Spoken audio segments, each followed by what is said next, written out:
Hi ഡിയസ് കുട്ടിവനും പുതിയൊരു episode promo review വിശേഷങ്ങളിലേക്ക് എല്ലാവർക്കും സ്വാഗതം. അങ്ങനെ ജയരാമൻ വന്നിട്ട് ആ ദേവരാജൻ്റെ ദേവപാലയുടെ കാല് പിടിക്കുന്നു. ഇതുവരെ ചെയ്ത സകല തെറ്റിനും മാപ്പ് ചോദിച്ചിട്ടാണ് അഭിയെ കാണണം എന്നുള്ള ആവശ്യം പറയുന്നത്. എന്നാൽ ആ ദേവരാജനാണെങ്കിൽ ആദ്യം മാട്ടിപ്പായിച്ച് ഇറക്കി വിടുന്നുണ്ടെങ്കിലും ആദ്യം ഈ ദേവരാജൻ്റെ കാല് വീണിട്ട് ജയരാമൻ മാപ്പ് ചോദിക്കുന്നു. അതുകൊണ്ട് മാത്രം അയാൾ പറയുന്നുണ്ട് ഓക്കെ വന്നോളൂ എന്ന്.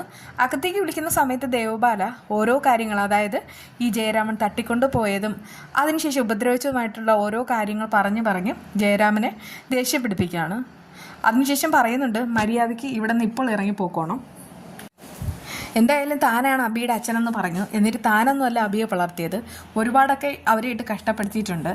ഇപ്പോൾ ഈ വീട്ടിൽ ഞാനാണ് അഭിഷേകിൻ്റെ ഭാര്യ, അതുകൊണ്ട് തന്നെ എനിക്കാണ് എല്ലാ കാര്യങ്ങളും നോക്കാനും കഴിയുന്നത്. ഞാനാണ് അബിയെ നോക്കുന്നതും ജീവനോടെ സ്നേഹിക്കുന്നതും. അതുകൊണ്ടാണ് പറയുന്നത് മര്യാദയ്ക്ക് ഇറങ്ങിപ്പോകാൻ. ആ സമയത്ത് ജയരാമന് ഭയങ്കരമായിട്ട് സങ്കടം വരികയാണ്. തനിക്കാണ് ഈ വീട്ടിൽ കൂടുതൽ അവകാശവും അധികാരവും എന്നുള്ള കാര്യമെല്ലാം അറിയാം, അതും അബിയുടെ അച്ഛനായിട്ട്. ഇതുവരെ ചെയ്ത സകല തെറ്റിനും മാപ്പ് പറയാൻ വരുന്ന സമയത്ത് എന്തായാലും ഒന്ന് ക്ഷമിക്കാം. പക്ഷെ ദേവബാല അവളുടെ തനി സ്വരൂപം കാണിക്കുകയാണ് ചെയ്യുന്നത്. അങ്ങനെ ജയരാമൻ കണ്ണുനീരോടുകൂടെ ഇറങ്ങിപ്പോകുന്ന സമയത്ത് എല്ലാം കണ്ടും കേട്ടും ദൃക്സാക്ഷിയായിട്ട് നിന്നിട്ടുള്ള പ്രമീള ആൻറ്റിക്ക് ഭയങ്കരമായിട്ട് രോഷം വരികയാണ്. ജയരാമേട്ടൻ ഒന്ന് നിൽക്ക് എന്ന് പറയുന്നു. ആ സമയത്ത് തന്നെ പരിചയമുള്ള ശബ്ദമായതുകൊണ്ട് ജയരാമൻ ഒന്ന് നോക്കാണ്. ആ സമയത്ത് പ്രമീളയെ കാണുമ്പോൾ അയാൾക്ക് വലിയ ആശ്വാസമാവുന്നു. പ്രമീള എവിടെ ഉണ്ടായിരുന്നു എന്നൊക്കെ ഇങ്ങനെ ചോദിക്കുകയാണ്. എല്ലാം പറയാൻ വരട്ടെ, ഞാൻ ജയരാമേട്ടനോട് നിൽക്കാൻ പറഞ്ഞതിന് ഒരു പ്രധാന കാരണമുണ്ട്. ജയരാമേട്ടൻ അബിയെ കണ്ടിട്ട് പോയാൽ മതി. അത് കേട്ട് ദേവബാലയ്ക്കും ദേവരാജനും ഭയങ്കരമായിട്ട് ഷോക്കാവുന്നു. അവർ രണ്ടുപേരും പ്രമീളയെ തുറിച്ച കണ്ണുകളോടുകൂടെ നോക്കാണ്. ദേവബാല ആ സമയത്ത് പ്രമീളെ ഓരോന്ന് പറയാൻ തുടങ്ങുന്നു. അപ്പോഴേക്കും പ്രമീള പറയുന്നുണ്ട് എൻ്റെ അവകാശം അവിടെ നിൽക്കട്ടെ, ഇതിപ്പോൾ ഞാൻ ഒരു അന്യ തന്നെയാണ്.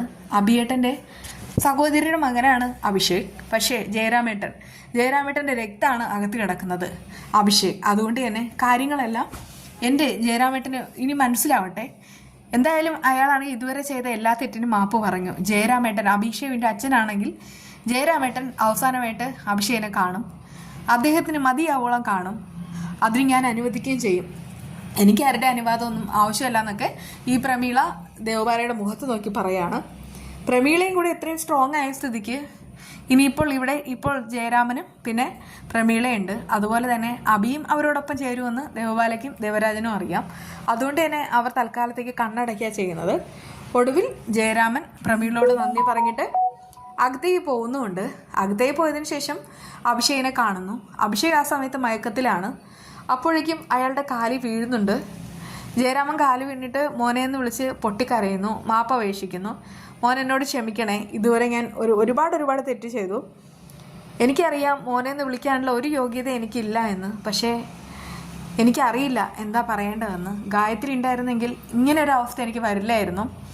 സത്യത്തിൽ ഞാൻ ഓരോന്നൊക്കെ ചെയ്തു കൂട്ടി, എന്നോട് ക്ഷമിക്കണം എന്ന് പറഞ്ഞ് കാല് വീണ് കിടക്കുന്ന സമയത്ത് അഭിഷേക് ഇങ്ങനെ നോക്കുന്നുമുണ്ട്. ആ സമയത്ത് അവന് പെട്ടെന്ന് കാണാനായിട്ട് സാധിക്കുന്നില്ല. കാരണം ആൾ കിടക്കുമ്പോഴാണല്ലോ ഈ അബിയുടെ കാല് വീണിട്ട് ജയരാമൻ കിടക്കുന്നത്. അഭിഷേക് ആരാന്ന് ചോദിക്കുന്നുണ്ട്. എന്തായാലും നാളെ തന്നെ ഈ അഭിഷേക് ആണെങ്കിൽ ജയരാമനെ തിരിച്ചറിയും. ഒടുവിൽ ജയരാമനായിരിക്കും ഇനി മുതൽ അഭിഷേകിൻ്റെ കാര്യങ്ങളെല്ലാം അവിടെ നോക്കുന്നത്. അങ്ങനെയാണെങ്കിൽ പിന്നെ ഇനി അഭിഷേകിനെ പേടിക്കേണ്ട കാര്യമില്ല. ഈ ചന്ദ്രബാബും കൂടെ വന്നു കഴിഞ്ഞാൽ ഫുൾ സപ്പോർട്ടും ആ ജയരാമന് കൊടുക്കുകയും ചെയ്യും. എന്തായാലും അതോടുകൂടെ ഈ ദേവബാലയുടെ അഹങ്കാരം കുറയും. അത് 100% ഉറപ്പുള്ള കാര്യമാണ്.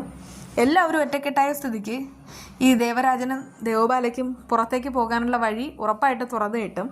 ഇതൊക്കെ തന്നെയാണ് വിശേഷം.